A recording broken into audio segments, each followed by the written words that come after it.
Well, of course, Romeo and Juliet is an immortal story, and it's had lots of movies made of it, and West Side Story is from Romeo and Juliet, of course.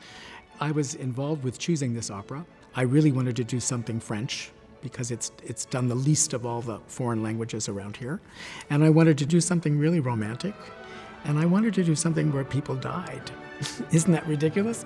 But I've done so many comedies here where everybody laughs and throws balloons up in the air at the end. I wanted to do something really serious.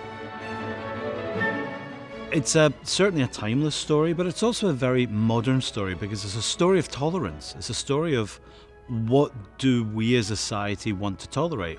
Is this girl from one family wanting to marry or be with this guy from another family tolerable? Can we say yes to that? So when I was asked to do this work, I was thinking, how do I make this piece relevant? How do I make this piece actually talk to the people that are in it and the audience itself? So I decided to set it basically inspired much by the West Side Story era of the 50s, the late 50s.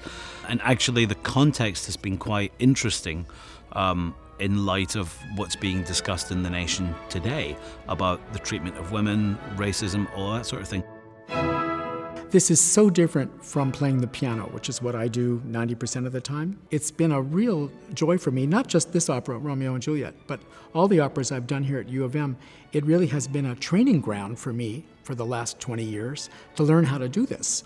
If you ask students in particular to take on as mammoth a work as Gounod's Romeo and Juliet, you're asking them to take off quite an enormous, gargantuan task. The biggest challenges are for the lovers, Romeo and Juliet, because those parts start on page 1 and they end on the last page of the opera. They sing forever. And so it becomes a question of stamina for Romeo and Juliet. And I think this is vitally important to discover what your limitations are.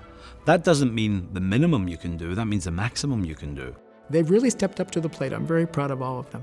If you're coming to see Romeo and Juliet as an audience member, what should you bring? An open mind. Always. Just bring an open mind. Opera stories are about life. They're about the human condition. They're simply about what it is to be a human in the world today. When you do an opera like this, where everybody loves for love's sake, dies for love's sake, I mean, they die on purpose in order to be together because they can't be together in life. So I think that alone is enough reason to come and see this thing. Plus, it is gorgeous music. Notice I'm raising my voice when I say that.